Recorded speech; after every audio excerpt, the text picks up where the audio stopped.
तो कैसे हो आप लोग। आई नो आप लोग इंजीनियरिंग से बहुत परेशान होंगे। तो आज के इस वीडियो में हम लोग करने वाले हॉर्सपोल्स एल्गोरिथम। ये एल्गोरिथम दोस्तों एक टेक्स्ट में किसी भी पैटर्न को सर्च करने के लिए बहुत ही हेल्पफुल होता है, जहाँ पे हम लोग कैरेक्टर्स को कंपेयर करते हैं राइट टू लेफ्ट से। और हम लोग दोस्तों इस एल्गोरिथम में शिफ्ट टेबल का यूज़ करते हैं, जो कि अननेसेसरी कंपैरिजन को स्किप करता है। तो यहाँ पे दोस्तों इसका डेफिनेशन क्या है। Horspoll's algorithm is an efficient string matching algorithm that searched for a pattern in a text by comparing characters from right to left and uses a shift table to skip unnecessary comparison। ये दोस्तों efficient string matching algorithm है, जो कि search में काम आता है। मतलब हम लोग कुछ भी सर्च करते हुए रहते हैं और हम लोग एक पैटर्न डालते हैं, तो फिर उस टेक्स्ट से हर एक कैरेक्टर को कंपेयर करता है राइट टू लेफ्ट से, ठीक है। और दोस्तों वो शिफ्ट टेबल का यूज़ करता है अननेसेसरी कंपैरिजन को स्किप करने के लिए। अभी दोस्तों हम लोग ये क्वेश्चन देखते हैं। ये क्वेश्चन दोस्तों मोस्ट रिपीटेड क्वेश्चन है। ये हमारा जिम सॉ मी इन अ बार्बर शॉप, और हमारा पैटर्न दिया रहता है बार्बर। ये क्वेश्चन दोस्तों one of the most important question है। तो आइए दोस्तों इसको सॉल्व करते हैं। तो अभी सबसे पहले तो दोस्तों हम लोगों को यहाँ पे क्या दिया हुआ है, टेक्स्ट दिया हुआ है बराबर, जिम सॉ मी इन अ बार्बर शॉप। और हम लोगों को पैटर्न क्या दिया हुआ है, बार्बर।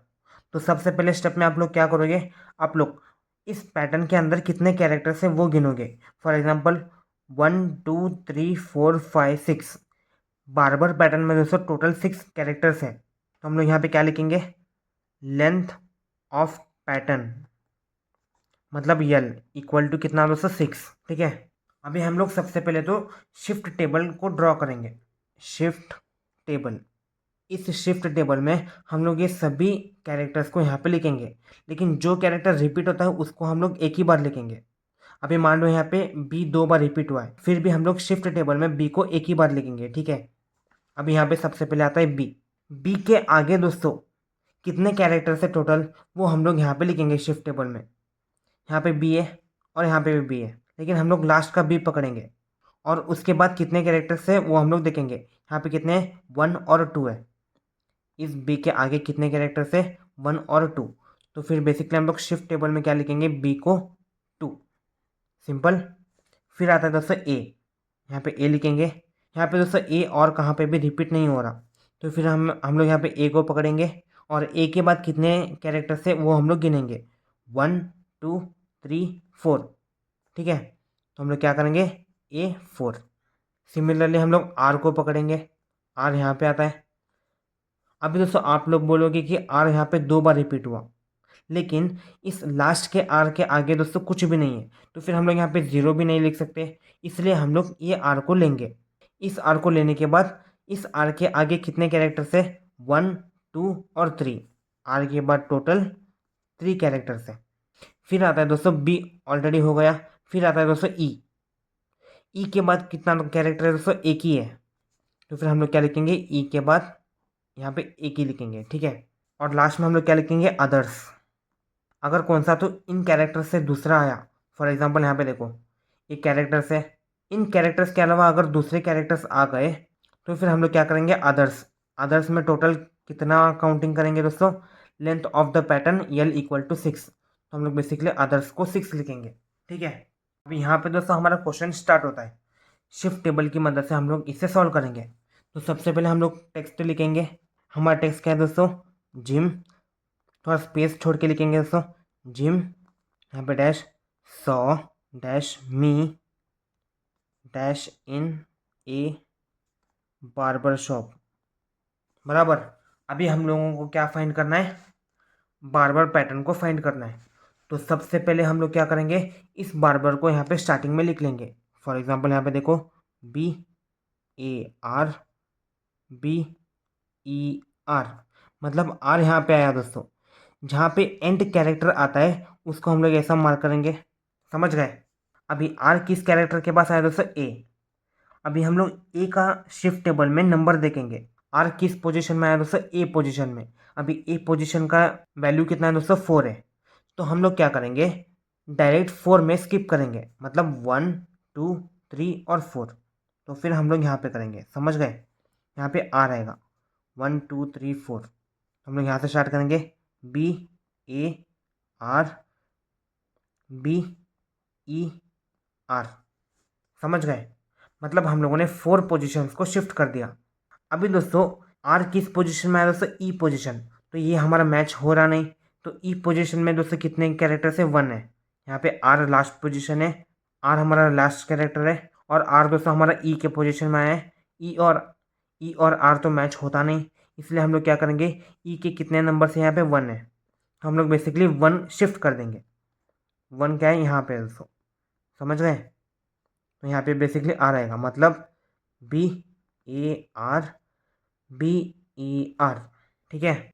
अभी यहाँ पे देखो, अभी यहाँ पे डैश है, यहाँ पे कौन सा भी यहाँ पे डैश नहीं है, तो फिर हम लोग क्या करेंगे, अदर्स। अदर्स मतलब यहाँ पे 6, तो 1 2 3 4 5 और 6, तो यहाँ पे आएगा दोस्तों हमारा, मतलब यहाँ पे 1 2 3 4 5 और यहाँ पे हमारा 6 बार बार। अब इसमें यहाँ पे आर और बी तो मैच हो रहा नहीं, तो फिर हम लोग क्या करेंगे, बी कैरेक्टर में कितने वैल्यूज है, शिफ्ट टेबल में 2 है, तो हम लोग 2 शिफ्ट करेंगे, 1 और 2 यहाँ पे, मतलब 1 और 2 यहाँ से स्टार्ट करेंगे, B A R, B E R. अभी यहाँ पे ध्यान दो, अभी यहाँ पे आर और आर मैच हो रहा है, तो हम लोग नेक्स्ट स्टेप क्या करेंगे, ई और ई को मैच करने का ट्राई करेंगे। अभी यहाँ पे आर के बाद क्या है दोस्तों, ई है।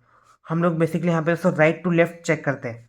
यहाँ पे देखो ई और ए मैच नहीं हो रहा, मतलब हम लोग इस आर के कैरेक्टर के वैल्यू को देखेंगे। आर के कैरेक्टर का वैल्यू कितना है दोस्तों, 3 है, तो फिर हम लोग 1 2 3, हम लोग 3 पोजीशन फिर से शिफ्ट हो जाएंगे। अब यहाँ पे देखो 1 2 3, मतलब यहाँ से B A R, B E are.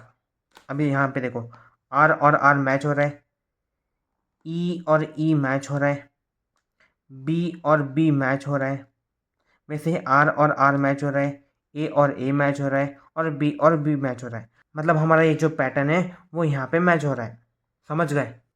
ये बेसिकली एक अरे के फॉर्म में होता है दोस्तों ये टेक्स्ट।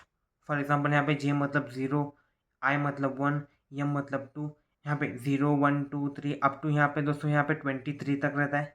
मतलब ईच कैरेक्टर के दोस्तों अपने अपने सेपरेट पोजीशंस होते हैं। अभी ये पैटर्न दोस्तों यहाँ पे मैच होने के बाद ये सबसे पहले तो यहाँ पे पोजीशन देख लेगा क्या है, तो फाइनली दोस्तों हम लोगों को पैटर्न मिल गया। अभी इसकी भी टाइम कॉम्प्लेक्सिटी देखो दोस्तों, टाइम कॉम्प्लेक्सिटी यहाँ पे दोस्तों 3 केसेस होते हैं।